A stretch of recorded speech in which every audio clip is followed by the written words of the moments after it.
ኢራን ኒውክለር ከታጠቀች እስራኤል ትጠፋለች። ይህን ያሉት ዶናልድ ትራምፕ ናቸው። በዚህ ንግግራቸው ኔታንያሁ ተበሳጭተዋል። የጀርመኑ ቻንስለር በበኩላቸው ኢራን አሜሪካን አንቀጥቅጣታለች ሲሉ አሜሪካ ላይ ተሳልቀዋል። በእርግጥም ኢራን የሀያላኑን ገበና ገልጣ እውነተኛ መልካቸውን ለዓለም አሳይታለች። እስራኤል አሜሪካን ካልተደገፈች አቅመ ቢስ እንደሆነች ኢራን አሳይታለች። ዛሬ ትራምፕ የሰጡት አስተያየትም ይህንኑ የሚያረጋግጥ ይመስላል። ትራምፕ እንዲህ አሉ። ኢራን ኒውክለር የታጠቀች ቀን ያኔ እስራኤል ትጠፋለች። እኛ እየታገልን ያለነው ይህ እንዳይሆን ነው ብለዋል። በሌላ በኩል ደግሞ ትራምፕ በኢራን የቀረበላቸውን ጥያቄ በብሽቀት ውድቅ አድርገውታል። ትራምፕ የኢራንን አዲስ የድርድር ሐሳብ ውድቅ ማድረጋቸው ተሰምቷል። ኢራን የሆርሙዝን የባህር በር እንክፈት፣ የኒውክለር ድርድሩን ግን ወደፊት እናራዝመዋለን የሚል ጥያቄ ማቅረቧ ይታወሳል። አሜሪካ የኒውክለር ጉዳይ ሳይፈታ የባህር በሩን መክፈት አሜሪካ በኢራን ላይ ያላትን የዲፕሎማሲያዊና የኢኮኖሚ መጫወቻ ካርድ እንደሚያሳጣት ትሰጋለች። ትራምፕ ከብሔራዊ ደህንነት አማካሪዎቻቸው ጋር ባደረጉት ውይይት የኒውክለር ፕሮግራምና የዩራኒየም ማበልጸግ ጉዳዮች ቅድሚያ እንደሚሰጣቸው ገልጸዋል። ኢራን አቋሟን እስከምታስተካክል ድረስ ቀጥተኛ ድርድር እንደማይኖር ለማሳየት አሜሪካ ወደ ኢስላማባድ ለመላክ ያቀደችውን የሰላም ልዑካን ቡድን ጉዞ ሰርዛለች። እዚህ ጋር አንድ ሚስጥራዊ ጉዳይ እናንሳ። ይሄውም ስለ ስውሩ የኢራን መንግስት ሳምባ ነው። በዓለማችን ላይ የሚታዩ መንግስታት አሉ። በካርታ ላይ የሚሰመሩ፣ በባንዲራ የሚወከሉና በዲፕሎማሲያዊ ወንበሮች ላይ የሚቀመጡ። ከነዚህ ጀርባ ግን ከዓለም አቀፉ የፋይናንስ ሰንሰለት ውጪ የራሱን ዓለም የፈጠረ በቢሊዮን የሚቆጠር ዶላር እንደ ደም ዝውውር በስውር ቱቦዎች የሚያፈስ ሌላ የማይታይ ግዙፍ አካል አለ። የኢራን አብዮታዊ ዘብ። ዓለም አቀፉ የፋይናንስ ስርዓት ለኢራን በሩን ሲዘጋባት አይአርጂሲ ቁልፉን የፈለገው ኮምፒውተር ስክሪኖች ላይ ሳይሆን በሰው ልጆች ቃልና መተማመን ላይ ነበር። ይህ ተቋም በመላው መካከለኛው ምስራቅና ኤጃ የዘረጋው የሐዋላ መረብ የዲጂታል አሻራ የማይተው በሰነድ የማይያዝ ነገር ግን እንደ ሰዓት የሚረቅ ግዙፍ የገንዘብ ማስተላለፊያ ነው። እዚህ ጋር ገንዘብ የሚንቀሳቀሰው በባንክ ኮድ ሳይሆን በዘመናት በቆየው የፋርስ ነጋዴዎች የክብር ቃል መሰረት ነው። ይህ መዋቅር ለሲአይኤ እና ለሞሳድ ትልቅ እንቆቅልሽ የሆነው ለዚህ ነው። የማይታይ ግን የማይበጠስ ድር፣ ከመተማመን የተሰራው የሐዋላ ድልድይ፣ የጥቁር ገበያው ስልታዊ ደል። ለብዙዎች ጥቁር ገበያ ማለት ህገወጥ ነው። ለአይአርጂሲ ግን ጥቁር ገበያ ማለት የነጻነት ጎዳና ነው። አሜሪካ የነዳጅ ማደያዎችን ስታግድ አይአርጂሲ በባህር ላይ ስማቸውንና ባንዲራቸውን የቀየሩ በመቶዎች የሚቆጠሩ መርከቦችን ያሰማራል። ነዳጁን በጥሬ ገንዘብና በወርቅ ይለውጣል። ይህ የንግድ እንቅስቃሴ ዓላማው ግለሰቦችን ባለጸጋ ማድረግ ሳይሆን የኢራንን አብዮታዊ ህልም በገንዘብ እጥረት እንዳይታነቅ ኦክሲጅን መሆን ነው። ከሚታየው የኢራን መንግስት ጀርባ ቤንያድስ የሚባሉ ግዙፍ የንግድ ተቋማት አሉ። እነዚህ ተቋማት ከቀረጽ ነፃ ናቸው። ሪፖርታቸውም በቀጥታ ለበላይ ጠባቂው ብቻ ነው። ከኮንስትራክሽን እስከ ቴክኖሎጂ ግብርና እስከ መድኃኒት ማምረት ድረስ በግል ኩባንያ ስም ተሸፍነው የአብዮታዊ ዘቡን ጡንቻ ያፈረጥማሉ።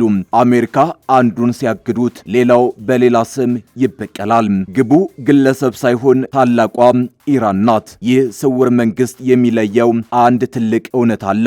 መዋቅሩን የገነባው ለግለሰቦች ቪላና የቅንጦት መኪና መግዣ ሳይሆን ለታላቋ ኢራን ህልም ነው።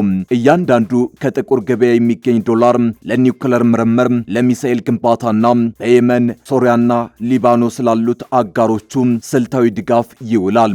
ይህ መዋቅር ኢራንን ከዓለም አቀፍ ጉልበተኞች ተጽዕኖ ነፃ አውጥቶ በራሷ የምትተነፍስ የቀጠናው ሀያል ሀገር ለማድረግ የተቆለፈ የህልም ሰንሰለት ነው። አይአርጂሲ ማለት ተራ ወታደር አይደለም። እርሱ የኢራን ሁለተኛ ሳምባ፣ የፋይናንስ የኋላ በርና የፖለቲካ ጥላ ነው። አሜሪካና አጋሮቿ የፈለገውን ያህል ቢያስሱት መዋቅሩን በመተማመንና በአብዮታዊ እምነት ላይ የቆመ በመሆኑ እንደ ንፋስ በእጃቸው መካከል ያመልጣል። ይህ ስውር መንግስት ዛሬም ቢሆን የኢራንን ህልም በትከሻው ተሸክሞ በጨለማው ውስጥ ጉዞውን ይቀጥላል።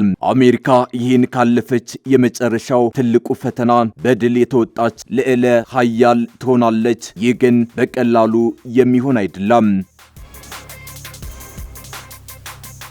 ቴህራን ከአሜሪካና ከእስራኤል ጋር እያደረገችው ባለው ጦርነት ከመጀመሪያው ድብደባ አንስቶ አገሪቱን በተመለከተ የሚመላለስ አንድ ቀላል ጥያቄ አለ። ይህም ማን ነው ሀገሪቱን የሚመራት የሚለው ነው። መደበኛ በሆነ መልኩ መልሱ ግልጽ ነው። ሞጅታባ ኻሜኒ የካቲት 21 ቀን 2018 ዓ.ም በጦርነቱ የመጀመሪያ ቀን አባታቸው አሊ ኻሜኒ ከተገደሉ በኋላ የጠቅላይ መሪነቱን ስፍራ ተረክበዋል። በእስላማዊ ሪፐብሊክ ስርዓት ውስጥ የስልጣን ወሳኝ ነው። ጠቅላይ መሪው ስለ ማንኛውም ወሳኝ ነገሮች ማለትም ስለ ጦርነት፣ ስለ ሰላምና ስለ ግዛቲቱ ስትራቴጂካዊ አቅጣጫ የመጨረሻው ይሁንታን ሰጭ ነው። በተግባር ግን ይህ ምስል የበለጠ ደብዛዛ ነው። ዶናልድ ትራምፕ የኢራንን አመራር የተፍረከረከ ሲሉ ገልጸውታል። አሜሪካም ቴህራን የተደራጀ ሐሳብ እንድታቀርብ እየጠበቀች መሆኑ ጠቁመዋል።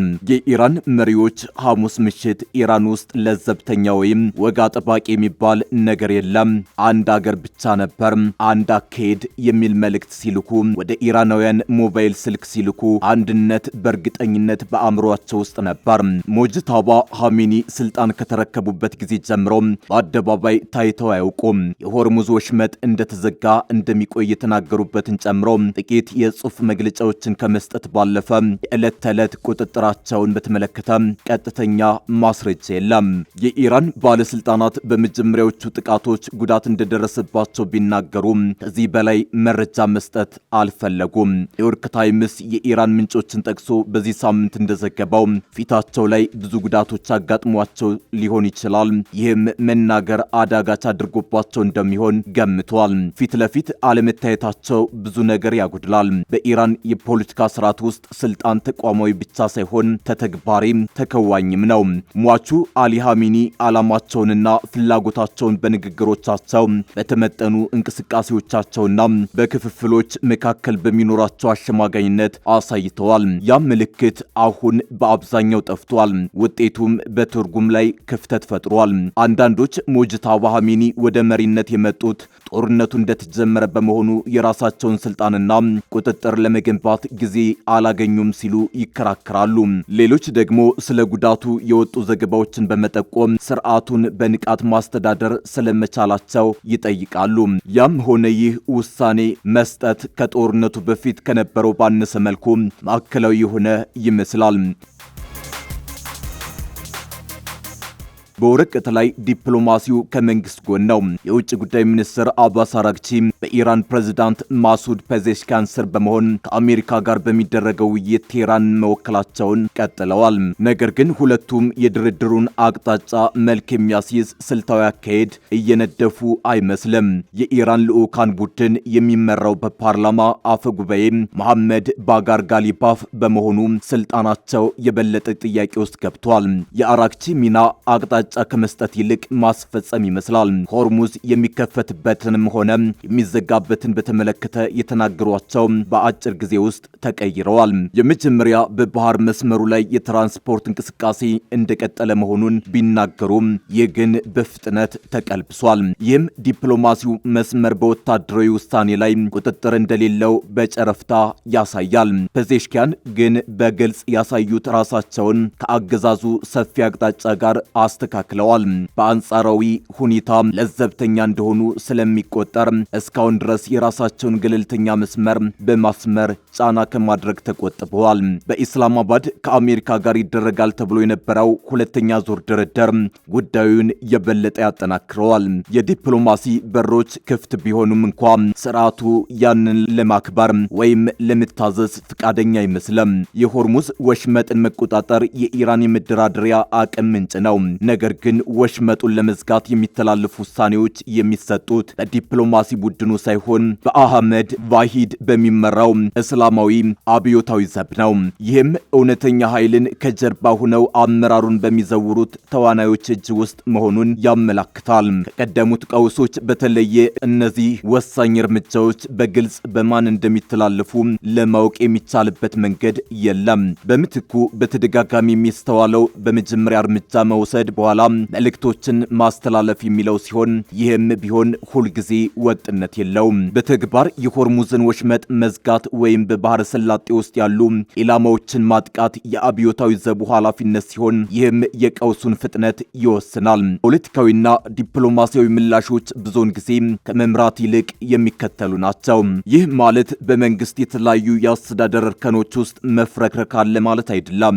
ነገር ግን ግልጽ የሆነ የፖለቲካ ጣልቃ ገብነት የሌለበት ጊዜ የአብዮታዊ ዘቡ የአሰራር ነጻነት ቢያንስ ለጊዜው እየሰፋ መምጣቱን ይጠቁማል። መሐመድ ባገር ጋሊባፍ ሀገሪቱን እንዲህ ትርምስምሷ በወጣበት ወቅት ከመካከል ተገኝተዋል። ጋሊባፍ አሁን የፓርላማ አፈ ጉባኤ ቢሆኑም ከዚህ በፊት የአብዮታዊ ዘቡ አዛዥ ነበሩ። በዚህ ከአሜሪካና እስራኤል ጋር አገራቸው በምታደርገው ጦርነት ውስጥ በጉልህ ከሚታዩ ባለስልጣናት መካከል ናቸው። የኢራንን ተደራዳሪ ልዑክ የሚመሩ ሲሆን የአገራቸውን አቋም ለህዝቡ ይፋ የሚያደርጉ አንዳንዴ ጦርነቱን በርዕዮተ ዓለም ሳይሆን በተግባር የሚያስረዱ ናቸው። በፓርላማ ውስጥም ሆነ በወግ አጥባቂ ቡድኖች መካከል አገሪቱ ከአሜሪካ ጋር በአንድ ጠረጴዛ ዙሪያ ለድርድር መቀመጧ የማይዋጥላቸው ሰዎች ቁጥር ቀላል የሚባል አይደለም። አክራሪ ቡድኖች የሚያስተላልፏቸው መልእክቶች ከጊዜ ወደ ጊዜ እየጎሉ መጥተዋል። በሀገሪቱ መገናኛ ብዙሃንና በይፋ በሚደረጉ እንቅስቃሴዎች ለድርድር መቀመጥ አገሪቱ ጠላቶች ፊት ደካማ መሆን ነው የሚሉ ንግግሮች እየተደመጡ ነው። ስለዚህ ጋሊባፍ ያሉበት ሁኔታ ግልጽ አይደለም። ጠቃሚ እርምጃዎችን በመውሰድ በድርድሩ በመሳተፍ ሆነ መልእክቶችን ለህዝቡ በማስተላለፍ ረገድ ከፊት ቢታዩም ነገር ግን በዚህ መንገድ ለመቀጠል ሙሉ ይፋዊ ስልጣን አላቸው ወይ የሚለው አይታወቅም። እርምጃዎቻቸው ከሙጅታባ ኻሜኒ ፍላጎት ጋር የተጣጣመ መሆኑን ቢናገሩም ነገር ግን አሁንም በቀጥታ በትብብር ስለመስራታቸው የሚያሳይ ተጨባጭ መረጃ የለም። ከላይ በሚወጡ ትዕዛዞች ላይ የተመሰረተ ስርዓት ውስጥ ያለ አሻሚነት ግልጽ ነው። እነዚህ ሁኔታዎች ሁሉ ከግምት ውስጥ ሲገቡ ስርዓቱ እየሰራ መሆኑን ይናገራሉ። ነገር ግን እየተመራ ያለው በተቀናጀ መልኩ አለመሆኑን ያሳብቃሉ። የጠቅላይ መሪ ስልጣን አለ፣ ነገር ግን በግልጽ ተግባር ላይ አይውልም። ፕሬዝዳንቱ ከስርዓቱ ጋር እጅና ጓንት ናቸው፣ ነገር ግን አመራር አይሰጡም። ዲፕሎማሲ አለ፣ ግን ወሳኝ አይደለም። ንግግሮችና ድርድሮች እየተካሄዱ ነው፣ ነገር ግን ግልጽ ውጤት አያመጡም። ወታደሩ ቁልፍ መደራደሪያዎች ይዟል፣ ነገር ግን በግልጽ የሚታይ መሪ የለውም። የፖለቲካ ሰዎች ወደፊት ሲመጡ ይታያል፣ ነገር ግን ቅቡልነታቸው ላይ ጥያቄ ይነሳል። ይህ መፈራረስ አይደለም። እስላማዊው ሪፐብሊክ አሁንም እንደቀጠለ ነው፣ ነገር ግን የበለጠ ስውር የሆነ ነገር መኖሩን ይጠቁማል። ስርዓቱ የሆርሙዝ ወሽመጥን መዝጋት የመሰሉ ቁልፍ መደራደሪያዎች በእጁ ናቸው፣ ነገር ግን በተለይ ሁኔታዎች በሚካረሩበት ወቅት ይህንን አቅሙን በግልጽና በውጤታማ እቅድ ለመምራት ሲውተረተር ይስተዋላል። አሁንም በብዙ ግንባሮች ላይ እርምጃ ሊወስድ ይችላል፣ ነገር ግን ወደ ራሱ የስልጣን ማዕከላት ግልጽ አቅጣጫ ለመስጠት ይቸገራል። በኢራን የፖለቲካ ስርዓት ውስጥ ምልክት መሆን ወጥነት የሚጠበቅበት አንዱ መንገድ ነው። ለጊዜው ስርዓቱ ቁጥጥሩን በማድረግ ረገድ ሆነ እየጨመረ በሚመጣ ጫና ውስጥ ባለመከፋፈል የተረጋጋ ነው። ነገር ግን ከጊዜ ወደ ጊዜ አንድነት እየተተገበረ ነው ወይስ እንዲሁ በአፍ ብቻ የሚነገር የሚለውን ጥያቄ ያስነሳል።